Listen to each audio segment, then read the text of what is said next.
नमस्कार, मैं हूं प्रेम कुमार। आपका स्वागत है। राजस्थान की पॉलिटिक्स में कांग्रेस के भीतर सचिन पायलट का कद और ऊंचा हो गया है।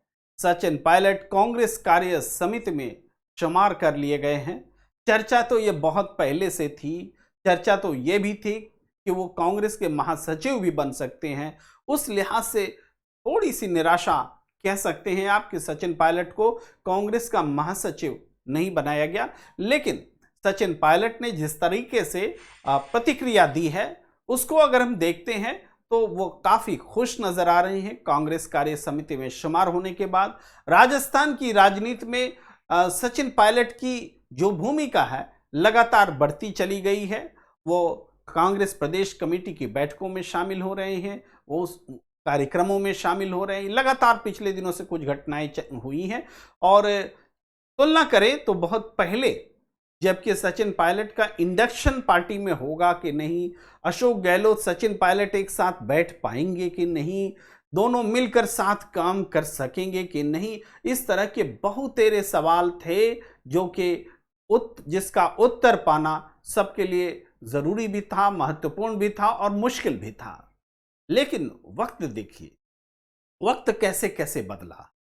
एक समय आया जब दिल्ली में बैठक हुई, वो बैठक बारंबार टलती गई, टलने के पीछे कहानियां बनती रही और जब बैठक हुई भी तो अशोक गहलोत जी वीडियो कॉन्फ्रेंसिंग से उसमें शामिल हुए थे और उनके पैरों में चोट लगने की कहानी भी थी। वो पैरों में चोट लगने का किस्सा भी एक अलग किस्म से बढ़ा। लेकिन कुल मिलाकर के सचिन पायलट को स्वीकार करना पड़ा अशोक गहलोत जी को।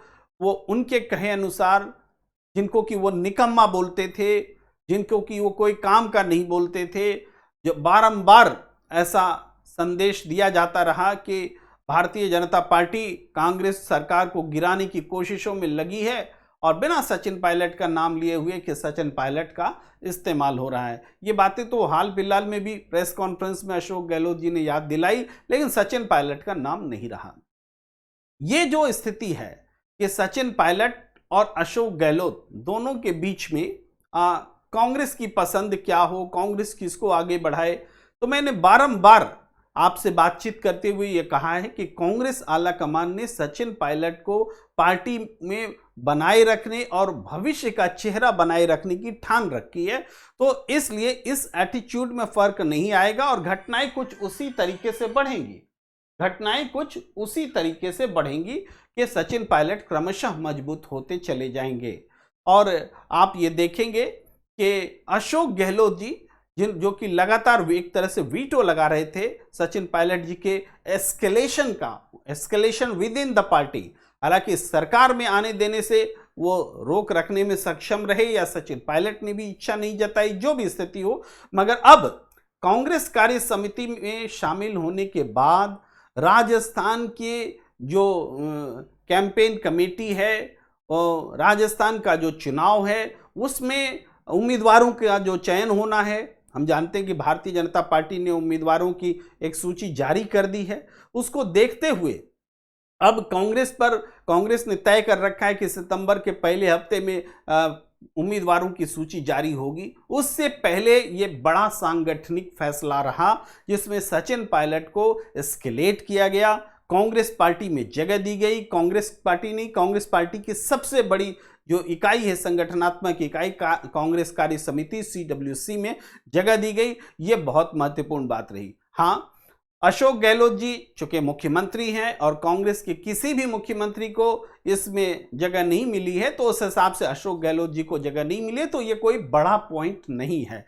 लेकिन अब पहले और अब में, तब और अब में बड़ा फर्क ये आ गया है कि अशोक गहलोत और सचिन पायलट दोनों मिल करके चुनाव लड़ने के लिए मन बना चुके हैं। लेकिन प्रदेश की जनता को अब भी इंतजार है कि कब ये दोनों नेता एक साथ आकर के पीसी करेंगे, प्रेस कॉन्फ्रेंस करेंगे और जनता से मुखातिब होंगे, ये संदेश देंगे कि ये दोनों नेता कांग्रेस पार्टी को जिताने के लिए इकट्ठे हैं। बीच में किसी कांग्रेस के केंद्रीय नेता का खड़ा रहना और बाएं नेता एक नेता उधर और दाएं एक नेता इधर, इससे संदेश जाने वाला नहीं है। ये बात अब जनता पर के भरोसे उनके मन में उतरने की बात महत्वपूर्ण नहीं रह गई है, क्योंकि ऐसा कई बार दृश्य हो चुका है कि नेताओं को मिला तो दिया जाता है लेकिन मिलकर वो काम नहीं कर पाते हैं। तो इस स्थिति को बदलने के लिए, जनता में परसेप्शन बनाने के लिए अब सबसे बड़ी जरूरत है ये कि अशोक गहलोत और सचिन पायलट एक साथ पीसी करें, एक साथ प्रेस कॉन्फ्रेंस करें, एक साथ चुनावी कार्यक्रमों में हिस्सा लें, तब जाकर के इसका प्रतिफल मिलेगा। लेकिन क्या सचिन पायलट के बढ़ते हुए कद को अशोक गहलोत पचा पाएंगे? क्या वो इस तरह के इवेंट, इस तरह की तस्वीर पैदा करने के लिए आगे आएंगे? हमने तो अभी तक ये भी नहीं देखा कि अशोक गहलोत जी ने सचिन पायलट को बधाई दी हो कि आप कांग्रेस कार्य समिति की में चुन लिए गए हैं। ये भी होना बहुत जरूरी था। तो ये बहुत सारे लूप होल्स अब भी बने हुए हैं। सचिन पायलट कांग्रेस में बहुत मजबूती के साथ खड़े हुए हैं, पार्टी का आने वाले समय में चेहरा हैं, और चुनाव के बाद जब पार्टी जीतती है तो चूंकि अशोक गहलोत का चेहरा सामने रखकर चुनाव नहीं लड़ रही है, तो पार्टी का जो सिग्नल है, संकेत है, वो संकेत अशोक गहलोत जी को कंटिन्यू नहीं करने का है। इसके बावजूद क्या दोनों नेता एक साथ मिलकर के सच्चे मन से जनता के बीच जा पाएंगे? बड़ा सवाल है, इंतजार करेंगे हम। सचिन पायलट का कद और ऊंचा हुआ है, और इस बातचीत में, इस वक्तव्य में इतना ही। और हम आपसे आग्रह करते हैं कि आप हमारे YouTube चैनल को ज़रूर सब्सक्राइब कीजिए, अगर आप अब तक आपने सब्सक्राइब नहीं किया है। फिलहाल हमें दीजिए इजाज़त। नमस्कार।